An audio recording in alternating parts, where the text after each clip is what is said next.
So welcome everyone again to this 2020 District Showcase with Dubois, Martin, and Daviess County, a combined project. Today's District Showcase Award is sponsored by the Indiana Conservation Partnership and is designed to highlight the success of local soil and water conservation districts in the Hoosier State. This award focuses on districts who are using opportunities to share new project ideas or better ways to design and implement existing conservation projects. This award here today, you're in for a treat, is a combination of 3 counties working together using a Clean Water Indiana funded invasive species project. So today with us, we have Judy Brown, who is a director of Dubois County SWCD and has been with them for 22 years, which is quite an accomplishment. We have Emily Finch, invasive species specialist. We have Megan, the administrative coordinator with Daviess County Soil and Water Conservation District. Teresa Herder with the Martin County Soil and Water Conservation District. They will be presenting the project to you today. So welcome and thank you so much, ladies, for joining us. All right, I'm going to go ahead and get started. I'm Judy Brown, Director of the Dubois County Soil and Water Conservation District. And I want to thank everyone for taking time from their days to join our Zoom presentation. It's nice to see you, even though we're all thumbnail size. It's been a while since I've seen people, so this is really nice. We are very honored to be selected as a showcase district alongside our partners in Daviess and Martin counties. We will officially receive the award next January at our annual conference, but today is our opportunity to share our successes with all of you. We are very proud of our partnership on this Clean Water Indiana project. It has allowed us to hire Emily Finch as our invasive species specialist for the 3-county area, and also the opportunity to offer technical and financial assistance to our landowners. For the first year of the project, Megan Ritterskamp was our invasive species specialist. She left the position in early 2019 to allow her to work closer to home, and we were really lucky to be able to bring Emily on board at that time. Recognitions such as these would not happen without a lot of participation and support from our 5 supervisors who are so generous with their time and dedication to conservation. In Dubois County, Brenda Summersheim is our SWCD chair, and we thank her very much for her support. I'd also like to acknowledge the Dubois County officials who are so supportive of our conservation efforts in so many ways, including financially. And I would also like to thank our partners within the Indiana Conservation Partnership as well. And the support they provide includes our office space, our equipment, and technical advice, as well as their friendship. Our Tri-County project, which began in 2018, is targeted towards the residents in the 3 counties. The project goal is to help landowners eliminate invasive plant species on their properties. In addition to funding Emily's position, the Clean Water Indiana grant has provided funds for cost share for invasive species removal and for education and outreach programming as well. The project has yielded measurable environmental and conservation benefits in the project area. We are still compiling our final numbers as we wrap up the grant, but so far over 50 landowners have had site visits from Emily, and over 2,500 acres have been impacted. $15,870 has been committed to the landowners for cost share. Currently, just over 210 acres has received treatment to control and remove the invasive species, and the landowners have worked in excess of 1,600 hours to complete this work. While many events in 2020 have been canceled due to the pandemic, we had 40 events in 2019 that were attended by 921 people. 745 volunteer hours were donated by partners and volunteers at events and planning meetings. In 2020, Emily and the 2 Systemas were very creative in switching to remote learning and using social media instead of in-person events. We used a Billboard campaign as part of our outreach. With the addition of Emily to the Service Center staff, we have been able to offer valuable technical and financial services that we wouldn't have been able to otherwise. We are pleased to have found a way to assist our landowners with their conservation needs and to make a lasting impact on our local environment. Now I'm going to turn things over to Megan Frederick in the Daviess County office. Thank you for being here.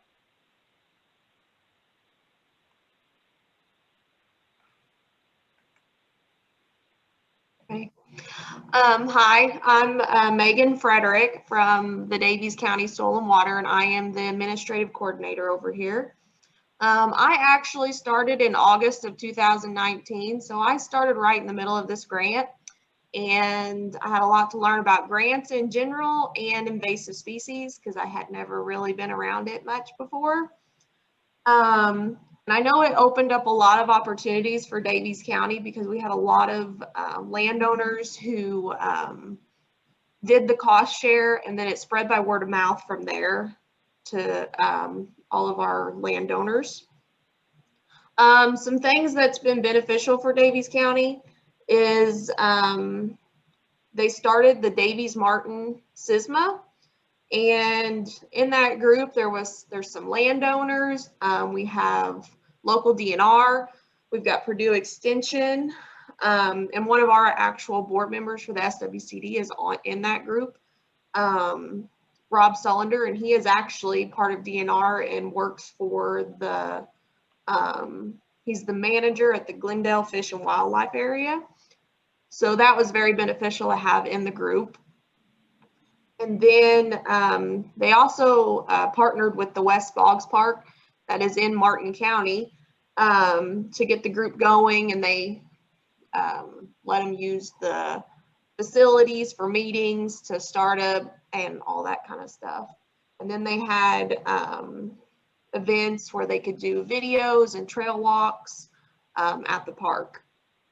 And then another opportunity that the Systema has kind of led into with Daviess County is Purdue Extension actually approached us about partnering with the Master Gardener group here in Washington to do a native pollinator garden at the library. So it kind of be educational for people to know about native plants for our area. And then they want to use that for educational purposes, even for the STEM programs in the schools. This is Teresa Harder. I'm the district coordinator for the Martin County SWCD.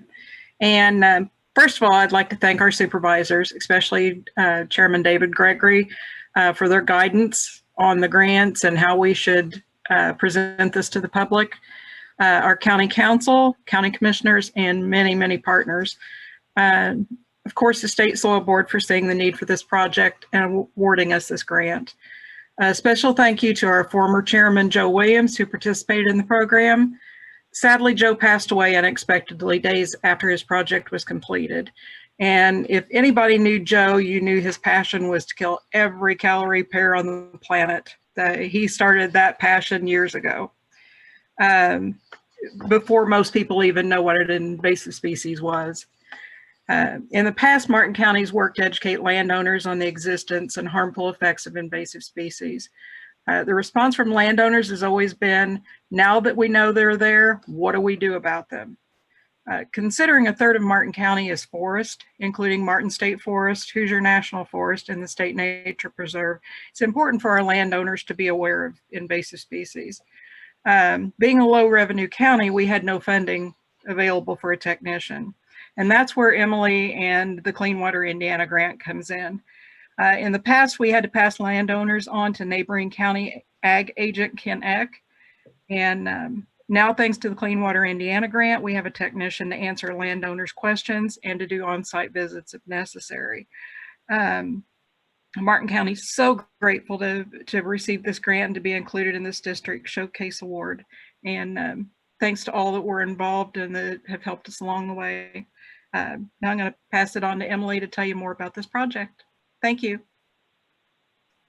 All right, thanks, Teresa. So I'm going to go through just some project highlights of some of the things that we were able to do with this. This slide kind of highlights what I thought were two of our best events that we did, and we did a lot. And the first one is at Glendale Fish and Wildlife Area.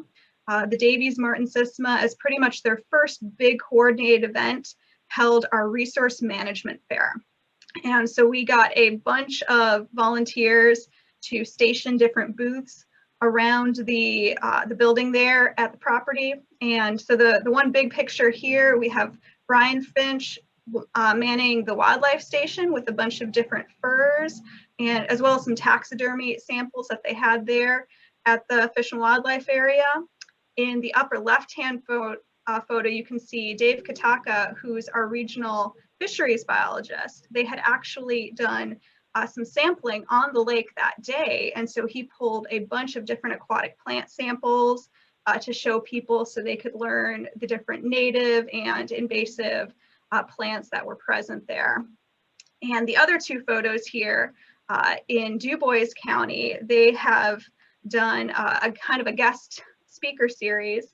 And in 2019, they had really good response from inviting author and avid birder Sharon Sorensen to come and talk about utilizing native landscaping as opposed to invasive or non-native plants to benefit and attract birds to your yard. So that was hugely popular, and we were able to pull in kind of a broader audience than we might normally otherwise do at events.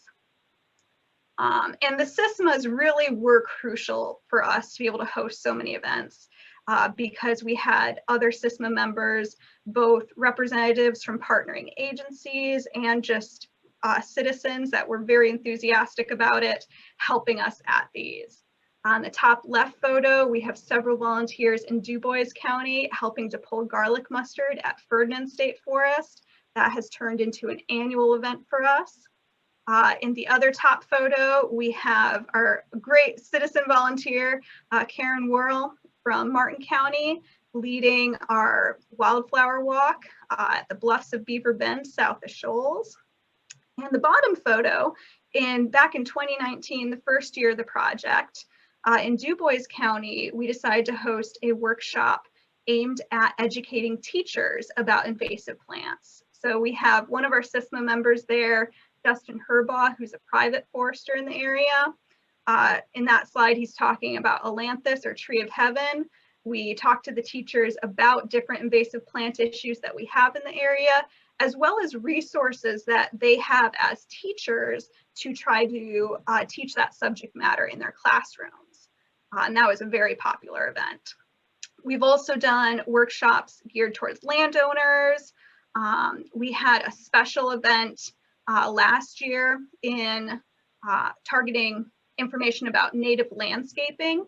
That coincided with the state's new terrestrial invasive plant rule going into effect, taking several popular invasive landscaping plants out of sale. So we've been trying to encourage local businesses to offer more native replacements instead. As was mentioned, the Daviess Martin Systema, or Cooperative Invasive Species Management Area, was a real goal of this project.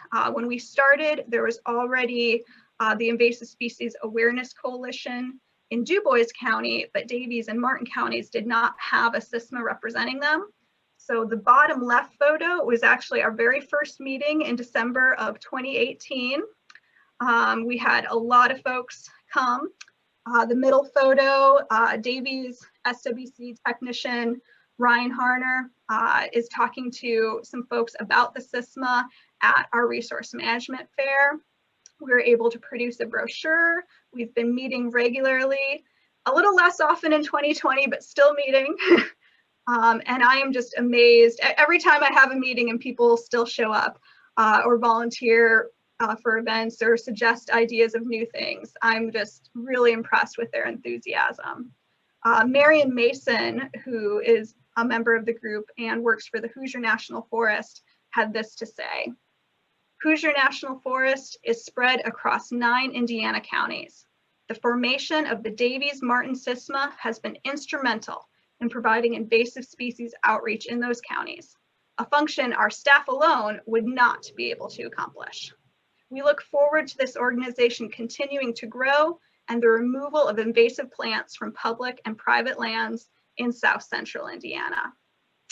And we love working with Marion and the Hoosier as one of our partners. We've actually had some instances during this project where we've discovered invasive plants on private lands that are bordering public lands like the Hoosier, where because of our partnership, we've been able to notify them of that and work cooperatively then to control it on both sides of that boundary line.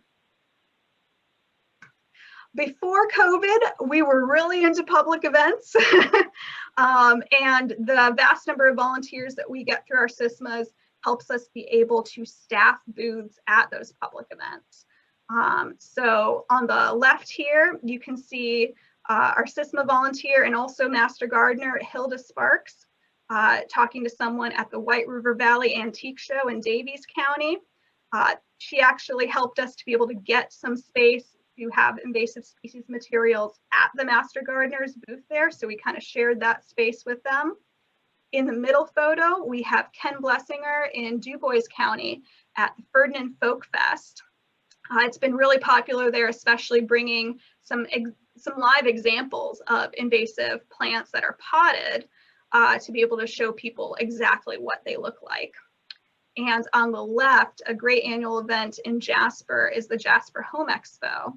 And Ron Rathfun, who also works for Purdue Extension Forestry, is staffing our educational booth there. We usually try to highlight some native landscaping options because in spring, that's what people are thinking about. But we've also gone to the Washington Garden Expo, Earth Day events in Jasper and Washington, and the Martin County Egg Day as well. And of course, even before COVID, doing online outreach has been huge. Both of the Systemas have Facebook pages, and our most popular posts are always when we're posting photos from our area. So we were actually able to, on the left here, hire a local company to take some drone photos for us of Callery pear when it was blooming in spring. The photos that you see there are taken in Martin County. We also got a couple in Daviess and Dubois counties, but it really makes a strong impact to show people this is what's growing in your area. We've done posts on native lookalikes for invasives. Some of those native lookalike photos were actually sent to me from landowners trying to identify what they were. And when needed, we've also created our own infographics and materials to share that can be used both in our area and other parts of the state.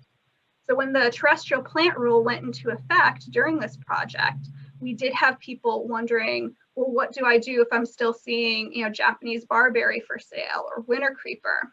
So we worked up this little infographic to give them that information on how to determine if it's a regulated species, what to do, how to report it. And Judy mentioned our Billboard campaign. The invasive species group in Dubois County had been doing a Callery pear. Callery Bradford pears are pretty awful billboard for a few years. And we were fortunate enough this year, because in the beginning of the grant, the invasive specialist position wasn't filled right away. We had some excess salary funds that we were able to get approval and reallocate towards education and outreach. And that was able to fund billboards in 2020. We expanded it. We had 3 billboards in Dubois County and 2 in Daviess and Martin. Martin County wanted to keep the Callery pear billboard, and the others, we worked with Lamar to work up this new design targeting burning bush. So in Dubois County in particular, we really we felt like we had done the Callery pear message, and we wanted to highlight another invasive that people just do not realize is a problem. So that need for awareness is really there. And one special story with this, I've gotten asked before, how do you tell if your billboard campaign is having the effect you want? And it's a little difficult because the billboard company can tell you how many impressions or how many people are expected to see your billboards based on its location. But that doesn't always, relay if your message is having an impact. Well, in spring, I was going to some of our local nurseries, trying to make a list of what native plants they were selling so we could encourage folks locally to go purchase those. And I talked to someone at one of the businesses who worked there about some of the calorie pairs that they still had. And he said that they've barely purchased any to sell, and that all of the previous year they sold just a handful of trees, that people just weren't buying them anymore.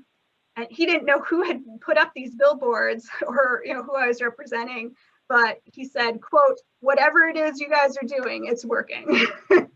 So he had seen our billboards, even if he didn't, hadn't seen who sponsored them. So he'd been seeing the message. And of course, when COVID hit, we did kind of, take a turn and have to move even more stuff online.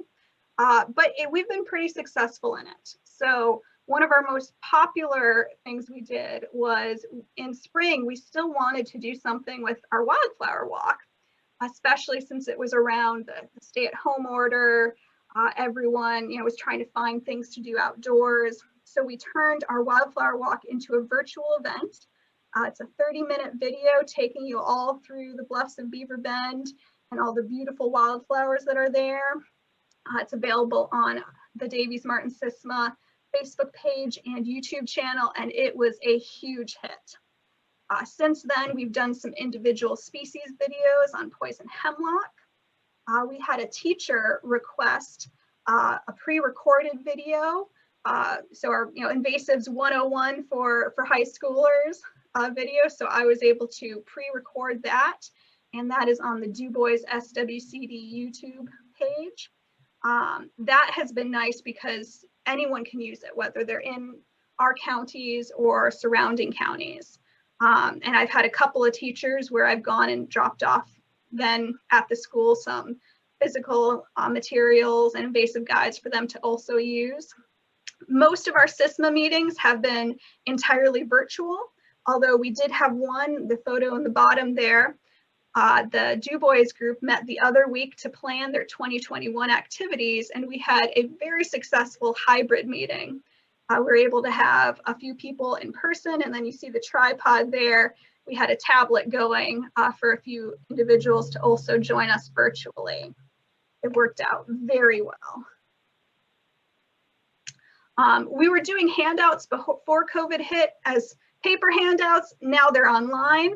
Our new series that we started through this project, I like to call it the alternatives to invasive plants, trying to make a positive spin on what's often a very negative sounding message, and really highlighting the beauty of a lot of these native alternatives that people could be planting instead.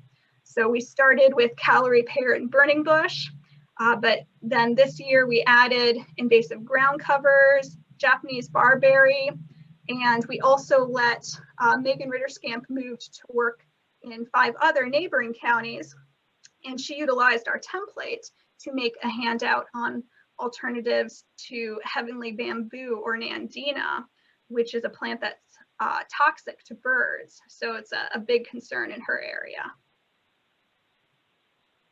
But really, one of the big benefits of this has been connecting more with our landowners. This project was really geared at smaller landowners. I've worked with a variety of them. So some of our landowners own a few hundred acres, some of them own less than 10, and they all get the same amount of attention and assistance that they need to control the invasives that they have.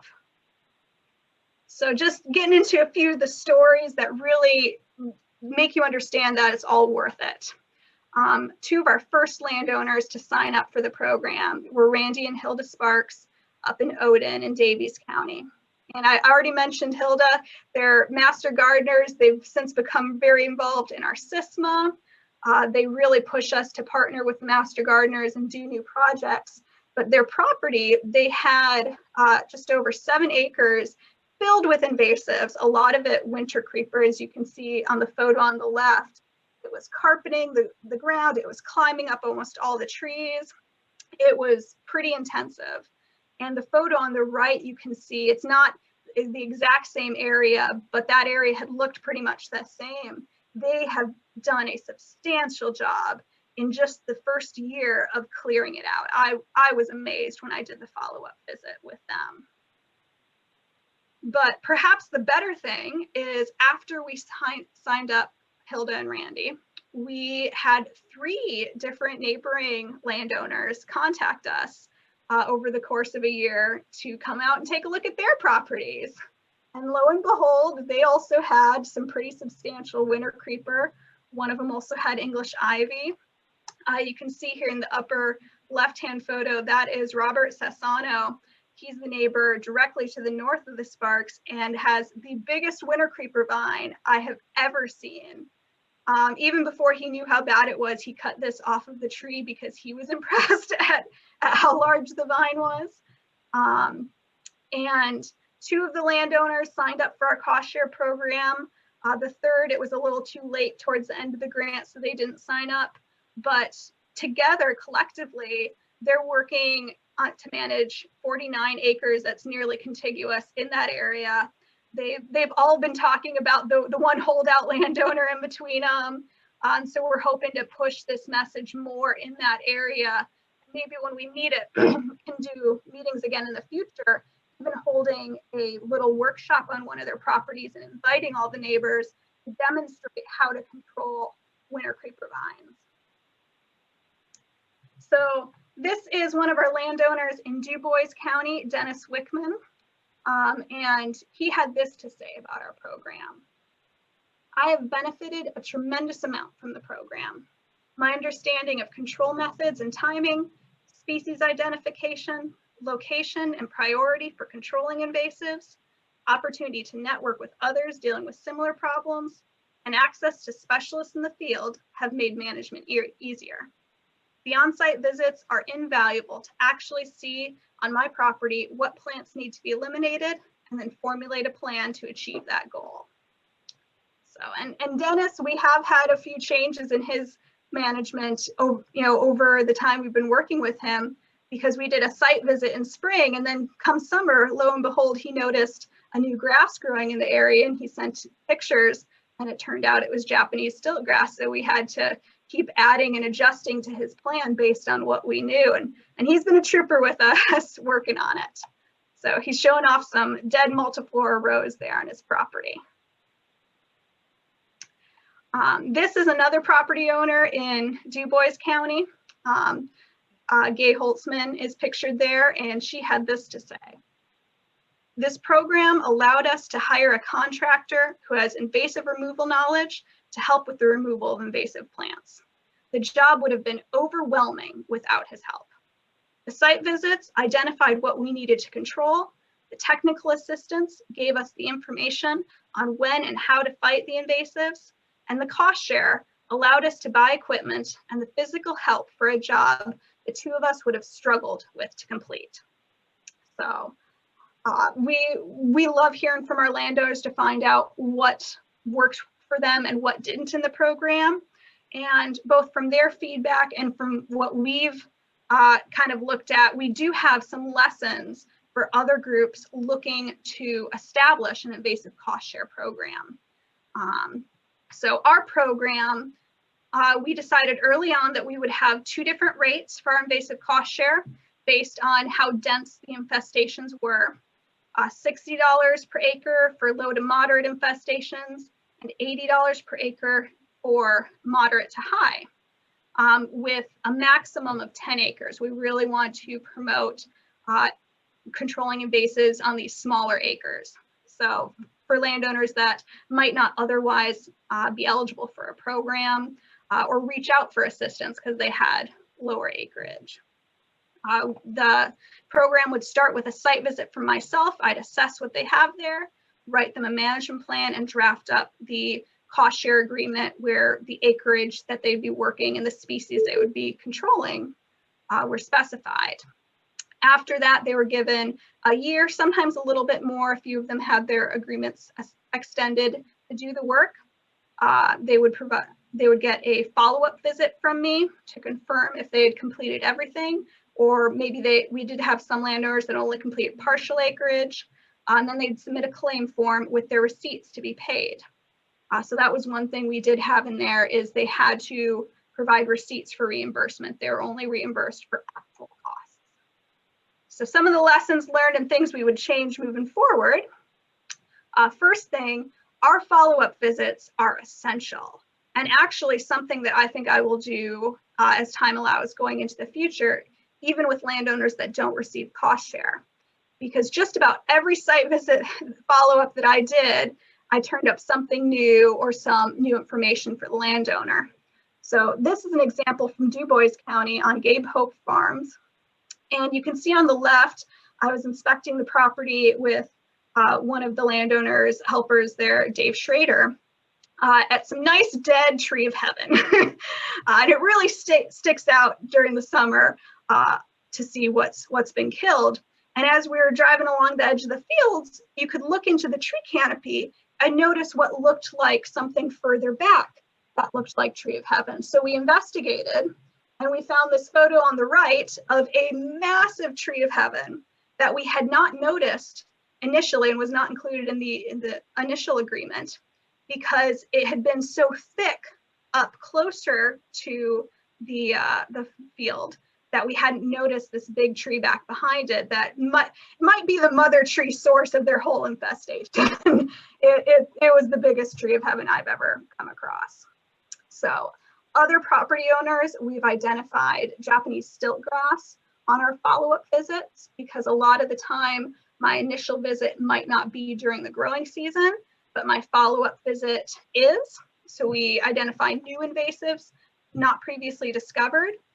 A lot of landowners, I've given them advice on how to correct their technique when it comes to controlling invasives. So we had one landowner attempting to kill tree of heaven using a hack and squirt method, where you're supposed to do a series of hacks all around the circumference of the trunk and put herbicide into it. And he was doing a line of hacks down one side of the tree instead. Another landowner who failed to add surfactant to a foliar herbicide treatment of winter creeper. So those follow-up visits help to give them that information on how to do it better, or if they've done a very good kill, what to do next, what follow-up looks like, what monitoring looks like in the future years. The other really big thing that we would change is, I mentioned in our current program that we did not reimburse landowner time. We would change that. And that is because while some landowners hired out contractors or had large equipment purchases and were able to use the maximum amount of cost share that they could, other landowners, it was their time that was the bigger expense. So this is a property in Daviess County, Wayne Sparks. And you can see the top photo.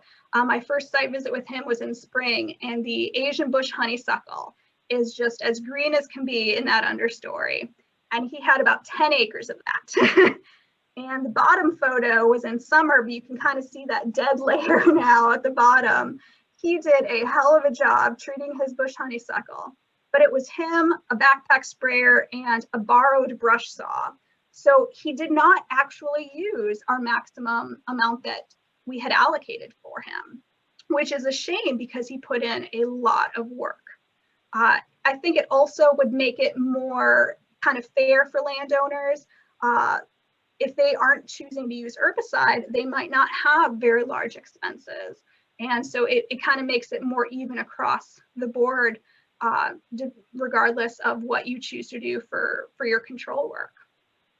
It'll also make your budget estimates easier. We've had several here at the very end of our grant where they're not using the full amounts we had allocated for them. So we're ending up with an excess of some unspent funds.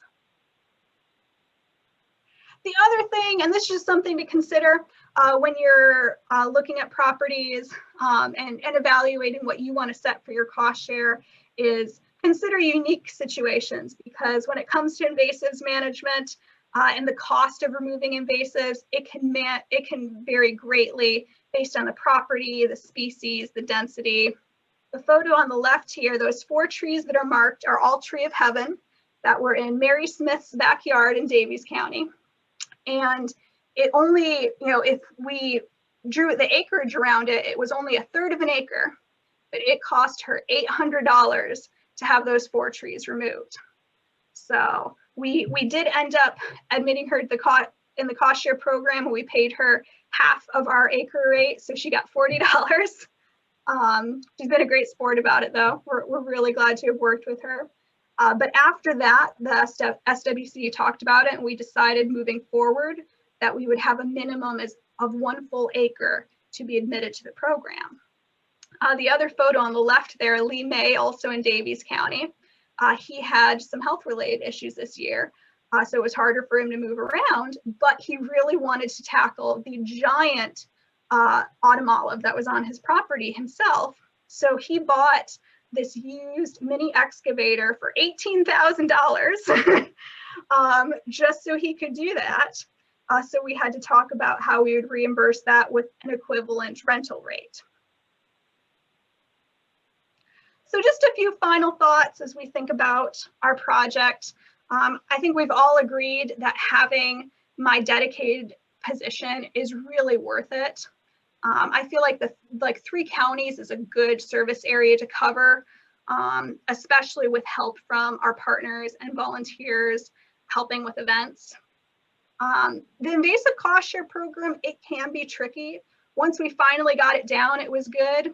But it definitely it's a little tricky to get started. But for many of our landowners, it is the help that they need to get started. Even landowners that we've heard from who have said that money isn't the biggest issue for them, it gives them a deadline. It gives them a target to shoot for. And I think it provides a little bit more motivation to get that work done.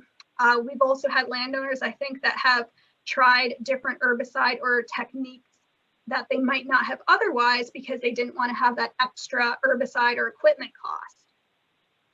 Megan mentioned, word of mouth being a great way to reach people, to enroll people in our program. Partner referrals have also been huge. Our DNR forester and our district conservationists with NRCS have fielded a bunch of people towards me. Some of them have enrolled in the program, and others are already aware of invasives, already maybe enrolled in an NRCS program, but they want more information, more technical assistance on invasive ID or control. I know Judy had brought up some 2019 numbers here because we're still wrapping up things for this year, but that's an infographic that we put together in 2019, probably the first full, quote, normal year of our project, so you can get an estimate of the activity level that we're able to accomplish, both by having my position, but by having all of our partners and volunteers helping with us on this as well. We do hope to keep the momentum going. We have been awarded another CWI grant for 2021 through 2023, typo there. And we're gonna keep doing education outreach, but we're also going to shift focus a little bit, and we're going to be targeting roadside surveys for invasive as well. And I know we'll be opening up to Q&A here because this is my last slide, but I've also put my email address there on the screen. If anyone is watching this and has questions about our project or would like to see some of the documents we've used for our invasive cost share program, feel free to reach out to me and I can get those to you. But that is all that I have.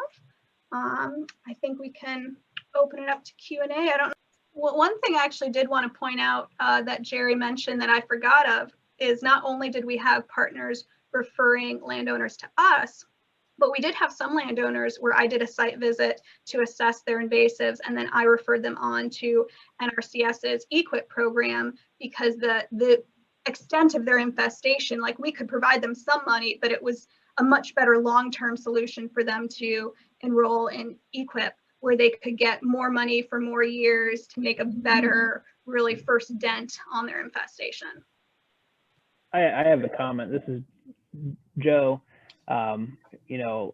Great work, obviously. I think that I was really excited that the kind of unique communication methods. I like the drone footage of the cattle repair. That's quite the visual.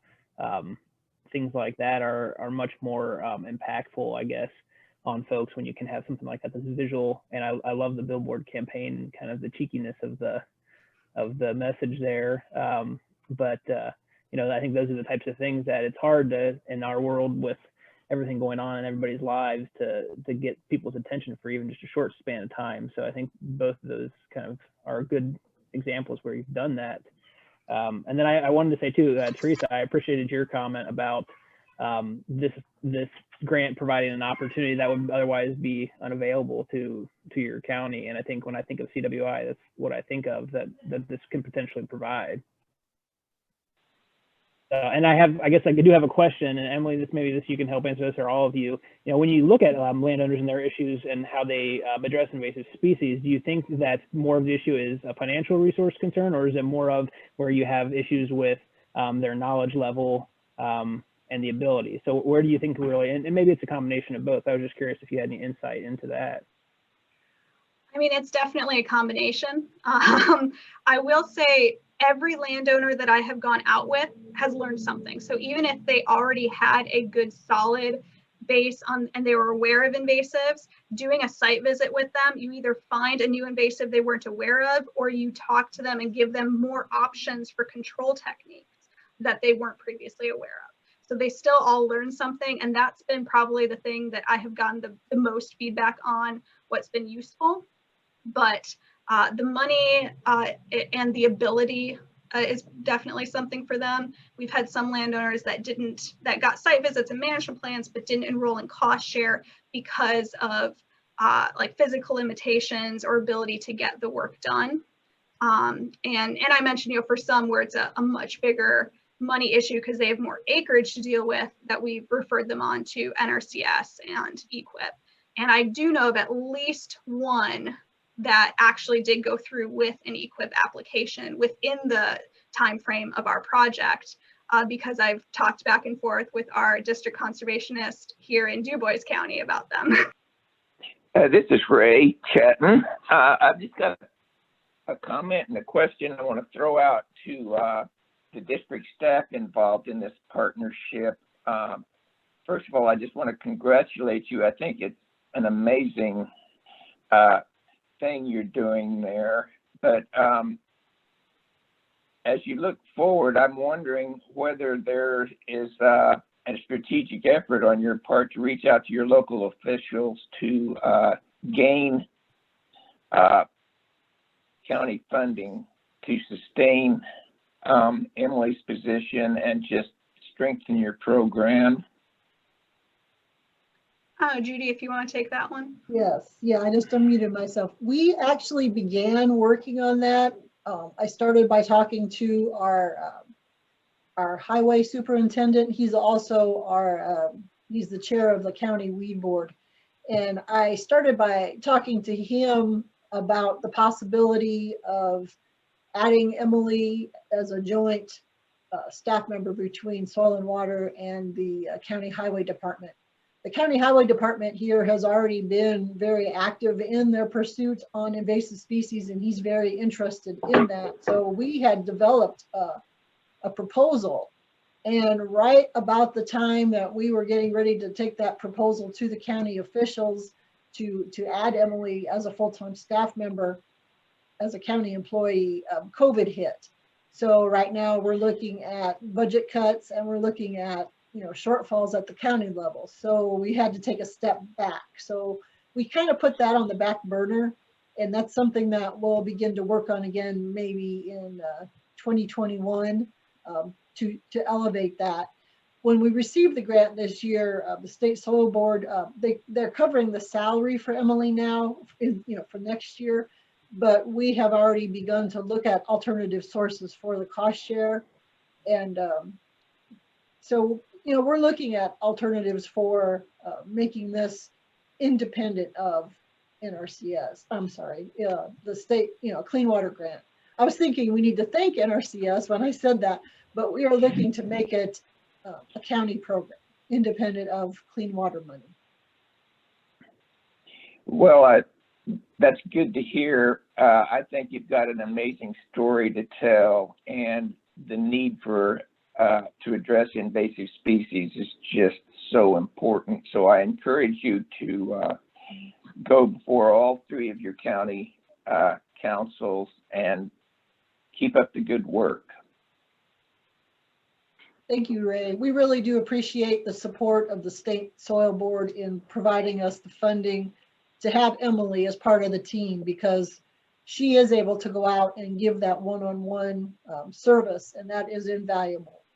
And it's really helped the landowners, because invasive species are just overwhelming.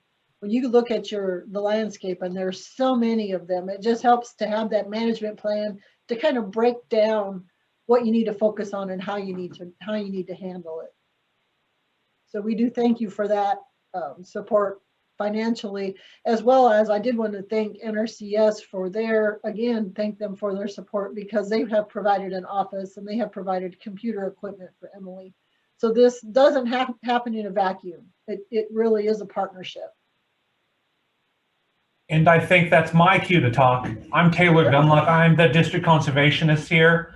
I just want to say Emily is fantastic. She is amazing at what she does. As being a pretty young DC, I have learned a lot from her. I now can't drive down any road without seeing all the invasive species. It's taken an impact on my mental health, but that's not an issue. But no, I have learned a lot from her, and because she is simply amazing and very passionate about what she does. So none of this would be nearly as effective without Emily Finch.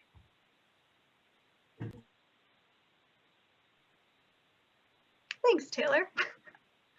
I like to say I ruin road trips, but Well, and this is Jerry again, guys. I apologize for my technical difficulties this morning. Judy and to the group there, you're welcome. I'm glad that we're able to assist any way we can. I know there's probably a lot of other types of assistance or additional things that we may be able to assist you with when it comes to building your capacity and then providing that service. If you have not or didn't think about it last year, just throw out a couple of tidbits. NACD, those grant opportunities for technical assistance, make sure you apply. We've been encouraged to have Indiana districts apply. The partnership solicitation that went out from NRCS, that's an in-state solicitation. Review that. If you have any questions, you can contact our staff here at the state office. They'll be glad to discuss whatever your project may be. And that may be of interest as well. As I mentioned earlier, guys, one of my things, and I work with the Soil and Water Conservation District, so that's a part of my experience coming through the agency. And I like nothing more to see a district that's willing to partner and just thrive in the environment of delivering conservation. So any assistance that we can provide you, let us know. I know you've got Taylor there, and Emily, if Taylor is dragging you down a little bit, let me know. We'll deal with him in our way. But I know he's grateful for your assistance there. But continue to partner and reach as many people as you possibly can. But if there are things within the program that you think we need to make adjustments to, don't hesitate to share those with Taylor as well. You mentioned your cost share program and the challenges of getting that started. Don't feel bad. Your NRCS is $1 billion agency, and we went through the same financial challenges of a cost share program that you're going through at a local level. So trying to make sure we're providing assistance, and then you get to a site where it's less than an acre and it's $40 versus what somebody else is getting paid. You know, what do we do with the minimum? So we've gone through those challenges as well. So from that standpoint, don't hesitate to reach out to the program staff if you have some thoughts of where you'd like to carry the program as well. That's all. I'll leave it at that, but we're available to you guys. So if you have any ideas, don't hesitate to run them by us. We thank you very much. We will. You'll be hearing from us. And a couple other people I wanted to acknowledge. I think Laura Fribley is on the call. Laura, as well as Andrea Gogol with the State Department of Ag, both of them have also been huge helps in many different ways with the grant, helping us to manage the administrative end, helping us to manage the technical end. And we couldn't do this again without their assistance. So we thank Laura, we thank Andrea, and also I believe Jordan was on the call. We thank Jordan as well, because he always does support soil and water conservation districts and what we're working on. So we really wanted to thank the Department of Ag too for their support. Thank you, Judy. We appreciate that. I didn't comment earlier because Amy had asked for questions, as recall, but I think your drone pictures are amazing. And I also love the feedback you got on how the billboards are working. So I'm always looking for ideas to share with other districts. I've seen your billboards along the road too, so they're amazing, but great work. Yeah, one of the benefits statewide of more SISMAs starting up is we did have some SISMAs contact us looking for how did we get those billboards up and going, who did we contact. So we actually did pass them along to our contacts at Lamar with the company to find who in their region they needed to contact. We were able to get a pretty good like nonprofit rate for our billboard space. And 2020, it almost worked out well that I don't think a lot of businesses were paying for advertising. So they stayed up for quite a while before that space got bought back out. Hey crew, this is Jordan, and just want to congratulate you all on the award, and would echo Soul Board member Ray Chatton's comments, that this example of a good partnership in the multi-county effort to tackle, a single goal amongst various counties is really what I know the Soul Board wants to see with Clean Water Indiana grants. And, that shared employee that can travel across those political boundaries and county borders just to get the job done and to have a common focus amongst all the districts involved. I think that's what the board wants to see, and I know the Department of Ag wants to see. So excellent work. Congrats to you all.